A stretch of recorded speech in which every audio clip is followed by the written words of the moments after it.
And now, a brief word from Bear Bites.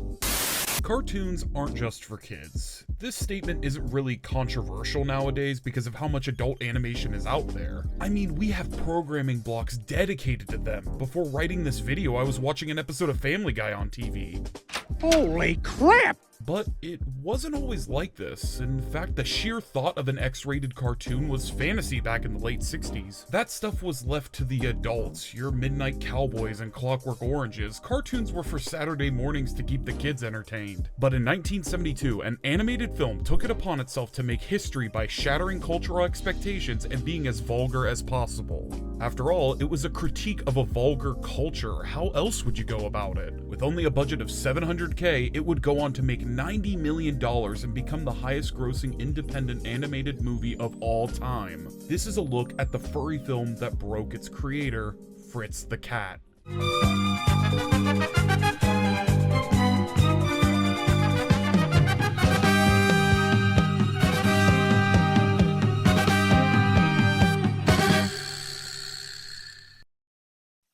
The following program may contain coarse language, sexual content, and mature themes not suitable for viewers under 14. Parental and viewer discretion is advised. When discussing something as controversial as 1972's Fritz the Cat in modern times, context is needed for a variety of reasons. Most important is the who's who of its chief creatives. There are two characters in the Fritz the Cat story, Ralph Bakshi and Robert Crumb. Ralph Bakshi might not immediately seem recognizable. Fritz was his first film, mind you. Born as a Jewish Palestinian, his family immigrated to the US in hopes to escape wartime. He found 1940s Brooklyn as their new home, which established a wide variety of perspectives and backgrounds coming through to the young Ralph's mind. While significant progress was made in racial relations from the post-war effect, many still struggled on a large-scale term to accept non-whites as true Americans. However, it was through a diverse upbringing that allowed Ralph firsthand to experience these cultures, a developing point most in the US were not subject to because of the beginnings of the white flight to the suburbs.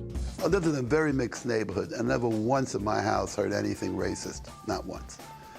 There wasn't a racist line said about any religion or any person. I grew up 100% clear of that.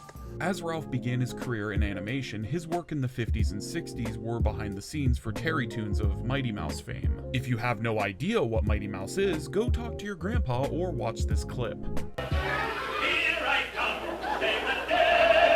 The 1950s and 60s era of animation was a period of censorship due to the scrutiny placed on television as the new kid on the block in terms of entertainment. Hanna-Barbera dominated this landscape with its children's programming for pennies on the dollar. At the same time, the silver age of Disney was coming to a close, firmly cementing the art form in its idealistic fairy tale sheen. Bakshi got tired of all of this and wanted to forge his own path away from the endless children's programming in magical wonderlands. With the help of one producer, Stephen Krantz, who turned out to be Bakshi's career partner, and some favors on working on the original Spider-Man cartoon, yeah, that Spider-Man, I wonder why my pillow has a boner. he was able to make his first film, a comic adaptation from an alternative comic star, Robert Crumb. Fuck you, Harley Jarvis! Fuck you, Harley Jarvis! Yeah, I hope you fucking die, Harley Jarvis! Look, I'll admit, Robert Crumb is a very difficult figure to talk about, even as a creative. This isn't because he's a provocateur, but rather the lines between the art and the man are almost non-existent. What? How is that a problem? Didn't we just talk about how important it is for an artist to know where they're coming from? Okay, dude, I get that it sounds hypocritical, but I need you to understand, Crumb's art is about himself, warts and all. And Crumb is one warty-ass toad. Crumb doesn't try to paint himself in a good light, or really anyone in a good light. What it does is reveal a disturbing image. To quote, "The darkest side of me, it's all on paper. So that allows me to be a pretty nice guy in real life, It's all out there on paper, voice it on the public." There's a lot here with this man in particular that is frankly inexcusable. I want to be crystal clear. He's an asshole. He's the John Kay of the underground comic scene. Crumb's style is defined by his honesty, his refusal to engage in self-censorship, and to have his artwork as a self-referential track of reality. Crumb's work is blunt, in the same way that a cynic takes themselves as unfiltered. He believes in showing the truth, envisioning the world as a place of stupid, hypocritical assholes who are all out to get one another, himself included. In fact, most of his work is biographical in a strange way. Crumb admits to his sexism, his racism, his xenophobia, and his complexes with a shoulder shrug and a laugh. And through his version of honesty, we come to view his voice as a creator. So you have two artists responsible for Fritz the Cat. First, the original creator, a nasty, self-obsessed cynic who seems to believe everyone is full of shit. Second, the adapter, interested in Fritz as a vehicle to explore his most hated person, the perpetual fence-sitter, the empty-worded, consequence-shrugging college man. You ever get the feeling something really bad is about to happen? Fritz the Cat follows the titular Fritz the Cat, a 20-something college deadbeat who considers himself a modern philosopher, capable of cutting through the bullshit around him in a world of sluts, dicks, and bitches. Of course, his critiques turn a blind eye to himself, a self-satisfied member of the sexual revolution, parroting progressive talking points in a bid to get some enlightenment. My soul is tormented. Gee. Oh, no. I've been up and down the four corners of this big old world. I've seen it all. I've done it all. Gee. Oh, wow. I've fought many a good man. I've laid many a good woman. I've had riches and fame and adventure. To Fritz, this enlightenment includes his penis and 3 college girls who start an orgy that gets busted by the cops. Hey, look at this big fucking gun. This raid leads him to hide at his dorm at NYU, where he decides to drop out and pursue the real world and all of its truths, mainly just an excuse to get laid more. After his hallucinations, which leads him to accidentally burn down his dorms, Fritz befriends a smooth-talking crow named Duke in a Harlem bar. You think being a crow is a big motherfucking ball? All you cats the same, man. You don't know where it is, there's nobody to tell you where it's at, and you come up here try to find out where it's at, but you gotta be up here, man, to find out what's happening. It is noteworthy to mention here that crows in this universe are the stand-in for black people, a caricature that was even seen as problematic back in the 70s when this film came out. Initially, Duke seems skeptical of Fritz, as it comes off that the cat is looking for validation of some kind from him. This liberal white boy just wants a cool black friend, which throws him off. I'm gonna bug out. Did he say bug out, baby? Go ahead, baby, bug out, bug out. Ain't no bug out. It's a bug out to him. I know it is, it's some kind of damn. But Duke does end up letting Fritz hang out after a scuffle at the bar, where the two steal a car together. Fritz drives it off a bridge where Duke luckily saves his life, and they head to his friend's place to party. Her name is Bertha, and she gets Fritz high as a giraffe pussy, and the two go off to make love in a junkyard. Have I mentioned yet that this movie is incredibly horny? Anyways, after having sex with a black woman, he decides it's time for a proletarian revolution. Fuck you, 31, you fucking piece of garbage, shit-ass penis licker! Licking penis! The literal pigs come in and try to squash this protest talk immediately. Bullets and bashing go on all around, even fighter jets come in, and the revolution seems a little too real for Fritz now. So real that Duke gets shot and killed in a really well done scene. Doesn't bother Fritz though, because he just gets out of town with his ex-girlfriend to go to California. But the moment they run out of gas, he decides to ditch her and find his own way there. This leads Fritz to Blue, a Nazi rabbit, and his horse girlfriend Harriet. Howdy, John. I brought along an old buddy of mine. He's a bright lad, but bored with life. They take the cat to their underground revolution club and tell him of a plan to blow up the local power plant. Harriet tries to pull Blue out of this, which prompts him to beat her with a metal chain. Fritz barely tries to stop this, and the cult leaders in Blue assault Harriet, which is a truly dark point in the film. Fritz gives some level of empathy afterwards, clearly feeling some guilt even though he did nothing, and heads off to the power plant with one of the cult members. Listen, man, me and you've been assigned to blow up the power plant. That's all I care about. The revolution. You're full of shit. All you care about is a reason to hurt, to destroy, to blow up. Under the threat of physical violence, Fritz goes along with setting up the bombs while the other member lights the ignition and leaves. The explosion goes off, injuring Fritz. He is shuttled off to a hospital in California where the college girls and Harriet come to visit him. I've been up and down the four corners of this big old world. I've seen it all, and I've done it all. I've fought many a good man. I've laid many a good woman. And in the final act of the film, he reveals he's actually fine and starts another orgy in the hospital. We then end where we started, and Fritz, dear Fritz, has seemed to complete the hero's journey without learning a damn thing. Couldn't happen to a nicer guy. Poor cat. He was a kind of tough kid at that, wasn't he?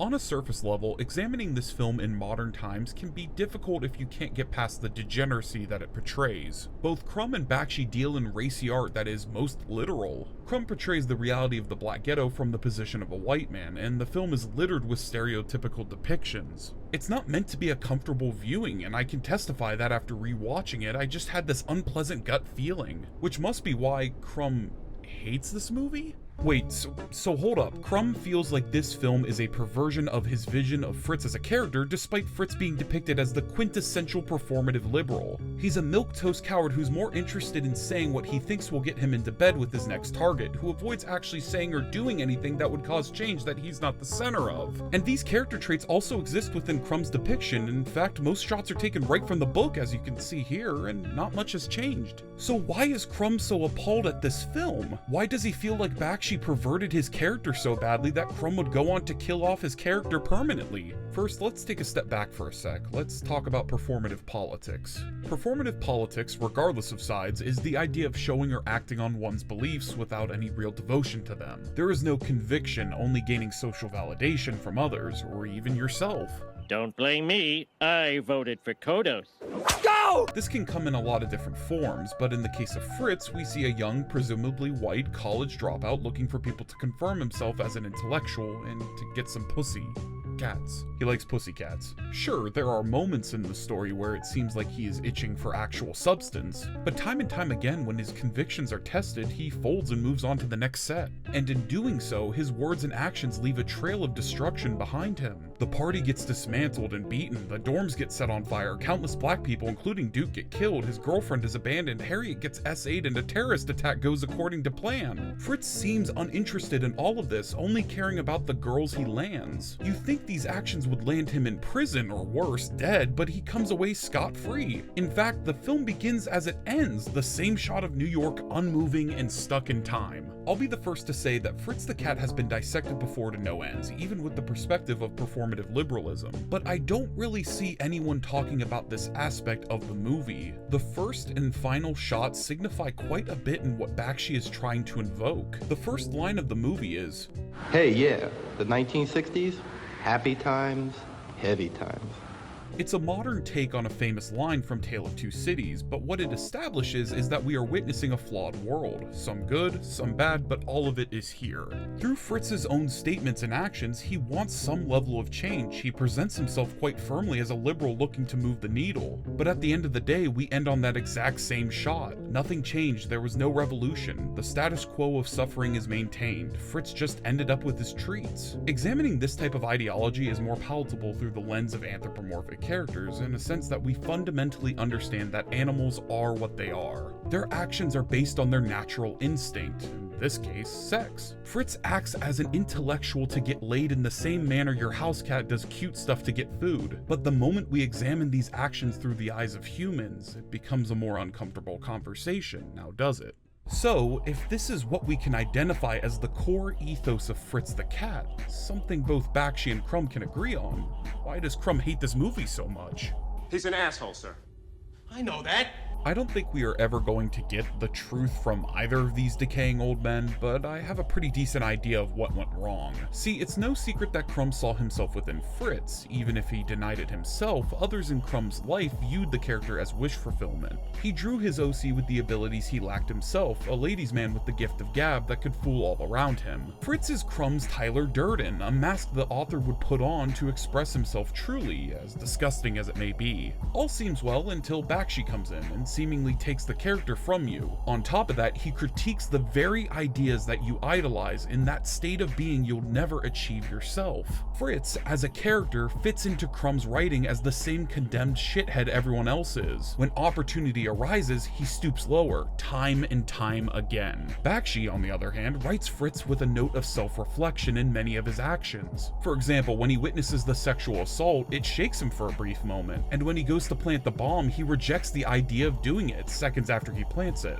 This depiction of Fritz as someone capable of reflection and change, but refusing to recognize himself as the problem, is what prevents him from escaping his own issues. He, rightfully so, called Fritz out for being all retch and no vomit, edginess with no substance. The issue with such a depiction of Fritz, and by extension Crumb, is that by bringing attention to the possibility of improving, you completely undermine Crumb's brand, by undermining Crumb's identity himself. Bakshi saw the bullshit, and whether intentional or not, Crumb felt betrayed. By betraying Fritz as incapable of self-reflection, you also ruin Crumb's bid of transparent honesty. If Crumb can't recognize himself in Fritz when a simple dose of reality is placed into him that he could be better but choose not to be, you ruin Crumb's entire ethos. No wonder Crumb flipped out and called Bakshi perverted. When backed into the corner of his own perverted worldview, the only way to get out of that corner is to insist that the other person is somehow more warped than he is.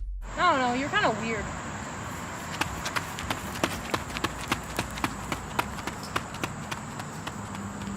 Fritz the Cat would go on to make a record-smashing $90 million at the box office based on its $700,000 budget. Its climb to the top was met with significant critical acclaim and critique. In spite of its racist content, or perhaps encouraged by it from the execs, the sequel, The 9 Lives of Fritz the Cat, would go on to release in 1974 without Crumb or Bakshi's involvement. Fritz's life in the funny papers would be over almost immediately after the release of the first film. In the comic Superstar, Fritz's death is depicted and remains the last time Crumb would write for the character. One must suppose that after Fritz went mainstream, Crumb felt Fritz was a bastardized icon of a character. If he felt like he no longer had control of the vision of his tomcat, no one else could either. Which is remarkably against Crumb's philosophy. For a man interested in depicting reality as is, he'd rather destroy himself metaphorically than let someone else have a say. But in this destruction of Fritz, Crumb seemed to be the broken one.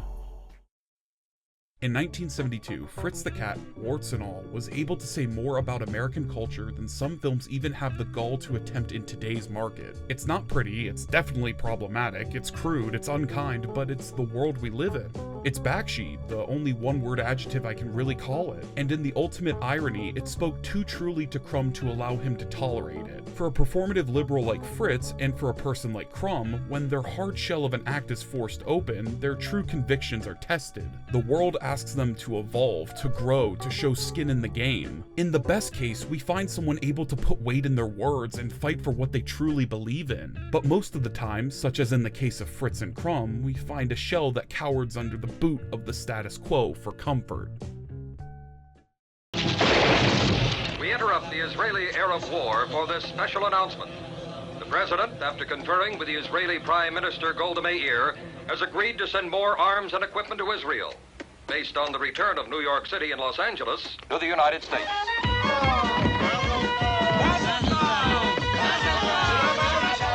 1972. Wow.